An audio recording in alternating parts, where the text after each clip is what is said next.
So let's hop right in as far as how I almost got wrapped up in a murder charge. It was around September 1997, Milledgeville, Georgia. It's about 16, 17 years old, living the life of crime, man. Out hustling.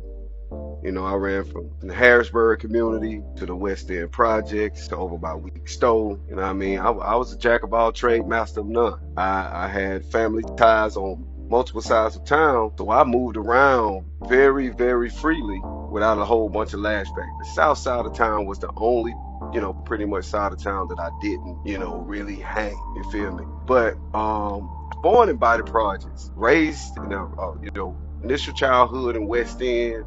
All my family was either from Body Project West End, and then we moved to Harrisburg. And so I had ties, and then my dad from Wheatstone, and my grandmother, all them stayed in the Wheatstone area. So I had ties throughout the community where I could move and navigate, especially when I got a little street savvy. So about 96, 97, I was hustling, doing the regular drug trade, buying milk, dealing maybe about ounce of cocaine, crack, trying to make amends in the streets. Sometimes get up to 2, 3 ounces every now and then. You know what I mean? It wasn't like I was pushing keys. It wasn't like I was a major player in the drug trade within Millersville. But man, it was a lot of people. It was a lot going on in Millersville. A lot of times people don't understand the magnitude of that little small town, how the drug culture was, and how so much money flowed through that city. Especially in the 80s, 90s, early 2000s, man, it was straight booming, man. You had all type of industries, work, jobs, all kind of shit going on down there. College, you had everything going on. Like, it was big business as far as when it came down to the street element or business in general, for that matter. So I was hanging out in West End mostly, and like I said, I was going to Harrisburg. And back then, man, all the cats at Dunlap, they had the weed. Dunlap was the weed capital of Millersville. They had the pounds of weed. They had everything up there. They had the drove. Cause back then it really went all this all sativa and indica and all that shit. Back then you just had regular weed, and then you might had you some, some drove, maybe some perp or some shit like that. But at the end of the day, Dunlap had everything you want when it came down to marijuana. You feel what I'm saying? So it was a cat up there in Dunlap. I ain't gonna keep his name out of it. I ain't gonna put his name in it. But he was up there. He was a major player on the north side of Millersville with the weed. So of course, I was shopping with him, working, buying a cutie, what we call a cutie, a quarter pound of weed or so, half a pound or so. So finally, I told him, I said, look, I just had pages back then. I paged him. Like, hey, let me get a whole pound. And he done out to Harrisburg. It's probably a 10-minute drive. And he comes over, he pulls up. I jumps in the car in the back seat. He had a driver. He was on the passenger side. I jumps in the back seat of the car. Now, back then, I always kept a pistol on me. It was just the way of life in the streets. So I had a 45. So I hops in the back seat. He's on the passenger side. He got a guy driving. So we pull out my partner out the driveway we was in. Now they smoking a blunt. He tossed a pound of weed back there to me. Back then, pound was going by 800. You know what I mean? Probably about $800. I think $1,000 jury, but you get your pound, you probably get about $800 to $1,000. I think I'm paying him like $850, whatever for the pound. So he threw me the pound. He even passed me the blunt. You know what I mean? He let we chopping up with our new buddy. We went to school together. I knew him. So he tells me, oh yeah, man, gonna be $100 tax for the drive. And I said, what? He's like, yeah, man, gonna be $100 tax for the drive. And I'm confused. I'm like, nah, bro, come on, man. It ain't but a damn 5, 10 minute fucking drive. Or you want to charge me? Hell, I could have came over there and got it if you want to charge me $100. Like, no, man, that way it is, man. That way I do business. So I'm actually got the money in my hand. I'm actually counting out the money finna give to him. So I said, fuck it. I put the money back in my pocket, pulled that 4-5 out, and said, fuck that shit, nigga. Stop the fucking car. I'm keeping this motherfucking shit. You want to charge me $100 motherfucking. So he turned around and thought I was laughing. He could have thought I was playing. He turned around with a smirk on his face. Man, stop bullshitting. I slapped the nigga across the face with the goddamn pistol. I said, nigga, I ain't motherfucking playing. Nigga, stop the motherfucking car. Matter of fact, run them pockets. You feel me? Run them pockets. So nigga, I done ran them nigga pockets, got the pound of weed. You know what I'm saying? I jump out the car and run. I got the 4-5 in one hand. I got the pound of weed in the other hand. You know what I mean? I got the goddamn one. My pocket got the mumps. I'm running. You feel what I'm saying? I'm running. So old school OG from the hood, man, ran a club back in the old neighborhood. Mr. Jerry, he over there dumping his trash at the trash dump. He see me running. I got the pound in one hand. I got the pistol in the other hand. You feel what I'm saying? And I'm behind the track dump, so the guy they go straight up the street up into another like a dead end neighborhood part. They still got to come back out. So goddamn, I'm over there by the track dump. I'm pistol, duck down. Mr. Jerry throwing in trash. So shit, I got done after he dumped his trash. He get back in the truck. Mr. Jerry, heavy set guy, a little short, heavy set guy. Mr. Jerry was a OG, or my pioneer. Hey man, when he talked my Harrisburg, he told my Jerry Adam, he was a real pioneer. God bless the dead. God bless the Godfather, Mr. Jerry Adam. But so he hop in the truck, nigga. I jump on the back of the truck, lay down. Mr. Jerry drive home, which is probably half a block up the road. Drive home, park in the truck where he always parked his truck in. Went in his house and never spoke nothing about that to the day. Like I'm on the back of the truck. I hop off the truck, boom, boom, boom, going on about my business. You know what I mean? Long story short, I had got away, had to hit a nigga for about a pound of weed and probably a couple $1,000, you know what I mean, between him and the driver. You know what I mean? So all of a sudden, you know, now, you know, and the time shit started running around town that, hey man, why can't the goddamn rob on such and such? You know what I mean? Why can't, you know what I mean? You know, hit on wasn't there. So it was a big thing. So, or whatever. Now, mind you, this 97, man. This ain't nothing real big. It ain't a whole bunch of gunplay going on in the city. You feel what I'm saying? Guns was relevant, as you seen. I carried a gun, but it really wasn't that big of a deal at that time. You feel what I'm saying? Like, it really wasn't no real deal. You had some incidents in the city going on, but not nothing of true crazy magnitude. We had maybe one or two incidents, but these were like anomalies at this moment. These are something that was so foreign that it didn't really happen. So, boom, fast forward. One of my partners, he see me, he come over to my house, he see me. I'm counting my money. You know, back then, nigga, I want my money straight. I believe I was eyeing my money I had. You know what I mean? There might be some shit like that. I think I was eyeing my money. I got a pound of weed in this motherfucker. And you know what I'm saying? Like, but it was good. And I'm 16, 17 years old. You know what I mean? I got about almost shit, probably about $4,000, $5,000, you know what I mean? And a pound of weed, and I got some crack, and I got like everything good. It was saying, so my partner, he come over there, he heard, I throw him a little weed, throw him a little, you know what I mean? He like, damn, I need to eat meal. So boom, you know, I ain't really think nothing about it. As far as, you know, what he mentions, I need to find me a lead. So probably about a couple days later, motherfucker, he come over to the house.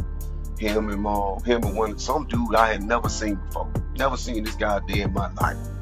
They come over to the crib, right? And when they come over there, they got a big sack of cocaine. They got a big bag of cocaine. Like, hey, okay, come on, man, hit the bag. Go back there, cocaine, marijuana, stuff like that. Those like recreational drugs in the hood. You know what I mean? You even had people that smoke danks, what we call it. They would roll up crack and put it in the blunt. I never partaked in that. But drug use, popping pills, cocaine, marijuana, alcohol, it was normal. It wouldn't be nothing to see a motherfucker, you know, pull out a sack of cocaine and hit it right in front of everybody. Hey, you want to hit this? You know what I mean? And some people endured, some didn't. At the time, I was. You know what I mean? At 16, 17 years old, I bet you like, wow, man, you was doing that type of drug at that age? Yeah, to be honest with you, man, it was probably before then. I probably tried it first time, probably at 12, 13 years old. So, but neither here nor there. So, my partner, he pull up. He got this dude I never seen before. You know what I mean? This nigga named Nut. So he definitely was a nut. Cause for one, he pulled out the sack of cocaine. We in my mama's yard. I'm like, motherfucker, my mama in the house. The fuck you mean hit the bag? Nigga, wait. He's like, no, nigga hit the shit. So me still young. This nigga old. He much older. I hit the bag. It wasn't no, like I said, it wasn't no big deal. I hit the bag. So it's like, yo, we just got this from Vidal. We gonna go back and hit him tonight. And I'm like, bro, Vidal, man, y'all better not go over there fucking with Vidal, man. Vidal was from the hood. Vidal was from Harrisburg. Vidal had some Cuban in it. Vidal, we used to call him, you know what I mean? Vidal was like a Cuban descent.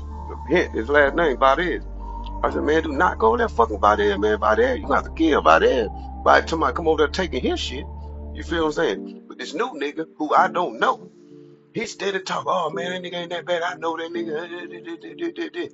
But this nigga, you know, I don't know from a can of paint. I don't know who he know or whatever.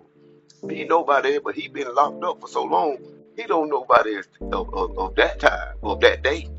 You feel what I'm saying? He knew about it before he went to prison. You feel what I'm saying? So my partner, man, him tight. And I'm telling him, man, don't listen to this nigga, man. Don't go over there fucking with my dad. And I said, matter of fact, my brother finna get out of chain gang today. Let's go pick this nigga up, ride with me down here to Dublin, Georgia, and pick my brother up and fuck with this nigga talking about, nigga, I got $4,000-$5,000 in a pound of weed, nigga. Come on, you can get a piece of this. Fuck with that nigga talking about. So long story short, he said, man, I'm gonna go him. Ain't no prideful. Niggas don't want to really, he ain't want to, be a dead to me. And I get that. I'm not saying that, what I mean, whatever. But it's at the same time, it was like, against my advice, he got in that car. Me and my mom, we go down to Dublin, Georgia, go pick my brother up. We get down there, my brother, he had got out. They told him he go. That motherfucker walked back. That motherfucker, they said he left here walking. Like what? So this motherfucker Dublin is probably a 2-hour drive, hour and a half drive from Millersville. And this nigga done left walking. Matter of fact, he beat us back to Millersville. By the time we were down there to pick him up, he done called a ride. Motherfucker done called a ride from Dublin to Millersville. So boom, my brother just did 5 years. So we get back home. I remember getting a 12-pack of Budweiser. Me and my brother, we sat in the house, we catching up. Cause mind you, when my brother left, I was 12. Now he coming back. Now I'm almost 17. So he, things have changed. I done grew, my voice done got deeper, as they say, my nuts done dropped. And so we sitting there talking, catching up, reminiscing, me, him, all laughing, whatever. So it's getting late. It's getting late, right? So mom's about to crash out. And my mama, when she go to sleep, she is out. She out like a light. So the whole time I'm telling my brother, like, look, man, I got a spare key to my car. He like, hell yeah, man. You know I want me some pussy. I need to get me some pussy. Let go. I said, wait till mom go to sleep. We'll go. So boom, we finna get ready to go. So morning going there, she in there sleep. We know we finna get her ready. So soon we finna get ready to go. The phone rings. The phone rang. It's my partner. He's like, yeah, man, what's up, man? I'm like, shit, man, my brother, we finna get out, move around, what's happening? He said, yeah, man, we hit that lake, man, but shit, I want to see your brother too, man. Come pick me up. I said, cool. I said, yeah, we on the way. So me and my brother, we steal my mama car, roll it out the back, roll it out the driveway, we take off. We go pick my partner up. Pick him up. We stopped by the stove, of course. They happy to see my brother. He been gone for 5 years. My brother, that dude or whatever. So, we talking as we riding or whatever, because we finna get ready to take my brother to go meet the little female. Nigga been gone 5 years. He ready to get his rocks off. You feel me? So boom. We got done taking as we ride. I'm like, so y'all hit the lick. He was like, yeah, man, we hit the lick, bro. Goddamn, shit, we got about a half ounce of coke, got a little money, whatever, whoop, whoop. And but shit, old boy had to shoot him. I'm like, what? He was like, yeah, man, he had to shoot him. I think he shot him in the leg. He said, my partner, like, I don't really know, cause I was like kind of standing at the door, but I didn't really go in. I was like, I told you, man, I told you not to go there with that nigga. I told y'all niggas you gonna have to kill guys. You know what I mean? I don't tell it. Now at the time, he like, yeah, man, I know I should listen. But, he got about a quarter ounce of coke. You know what I mean? He got a little money. My brother fresh out. You know what I'm saying? So boom, we go drop my brother off and we go get some bill. We stop at the store. We go get some bill. We drop my brother off at the see a little chick. We see people in the neighborhood. We getting fucked up. Whatever, you know what I'm saying? So later on that night, we go back and pick my brother up and got down. So we finna call it night. It's probably 2, 3 in the morning by now. You see what I'm saying? We about to call it night. So we finna take my partner back home. We get ready to drop him. We get ready to go to my partner house. Man, police is everywhere. All around that house. Everywhere. We like, what the fuck going on, man? You're like, man, I don't know, man. Just drop me off at the store. We like, okay, cool. You know what I'm saying? We'll drop you off at the store. We finna get the fuck on, you know what I'm saying? So we dropped him off at the store and we kept it hot. Me and my brother, we went over to the house. We get to the house, you know what I mean? Sneak back, sneak the car back in the spot, go in, more ain't know we were gone. And we, you know what I'm saying? We got down, we chill, we go to bed. Wake up the next morning, motherfucking news paper, all this shit before the internet, so it wasn't like we could check our phone. Newspaper, motherfucking morning news, Valdez murdered in the Millersville Manor. You know what I'm saying? We like, me and my brother looking at each other like, oh, fuck, that same shit my partner was talking about. You know what I'm saying? So we see Well, they said something like they had two suspects in custody, so we automatically think that's why the police was at the house. So boom, a couple of days later, my son homeboy he called me and he like, I'm like, damn man, what's up man? They said they locked y'all up for that shit, man. They said why they did. He like, yeah man, I know man. They looking for the gun and they can't find the gun and this and they took her to Atlanta and we took a lot of tickets and we passed. So they let her go. You feel what I'm saying? I'm like, for real? He's like, yeah, man, yeah. I'm like, shit. I said, okay. He said, but man, I'm gonna come on there and fuck with you. You know what I'm saying? I done got out shit, man. I'm ready to get fucked up now, man. These motherfuckers done had me in that bitch. It's my murder, man. Shit, man. You know let's do something. I'm like, shit, come get me. So he come get me. It's in the middle of the day, right? It's probably about 2, 3 in the afternoon. He come get me. We go to my partner house, we get some beer, we sit around, getting fucked up, doing our thing. So probably about, I don't know, 9, 10 o'clock at night, it's dark. My mama pull up, and she said, get your ass in this goddamn car. I'm like, what you talking about, Mom? So mind you, but prior to, now 2 weeks prior to this, my mama found that same 45 that I had robbed old boy with in my room. So she found it, she took it, and she put it up, took it from me, you feel what I'm saying? So my mama come down there. She said, look, the police done kicked my goddamn door in. They done found that goddamn gun you had. And they done found drugs in my goddamn house. You need to bring your ass. They want to see you at the sheriff department right goddamn now. I'm like, goddamn, I'm thinking, you know me, I'm thinking, damn, these motherfuckers done busted me. They done found the dope. They done found my gun. I'm finna go to jail. I done got busted for finally my years of selling drugs and running the street. They caught up with me. That's what I'm thinking. And then so she turned around and she looked at my partner, the one who called me, the one who had just been locked up and let out and said he took a lot of things. She looked at him and said, and they looking for you. You need to get your ass in the car too. That was more said. So boom, we get in the car, we heading to the goddamn sheriff department. We got the only way to the sheriff department. My partner say this off the wall shit. He said, hey man, let's stop at McDonald's, man, cause it's already late, man. Ain't no train coming, man. We're gonna eat. And I'm thinking like me, I'm green and fuck. I ain't never been to jail. I don't know what the fuck he talking about. You feel what I'm saying? So we stop at McDonald's. Never forget, I got a goddamn 20p or a 10p nugget. You know what I mean? And goddamn, we got to head to the sheriff department. We get down to the sheriff department. We go to the back. Me and him go to the bathroom. McDonald's bags in hand. McDonald's cups in hand. We go to the bathroom. Me and him.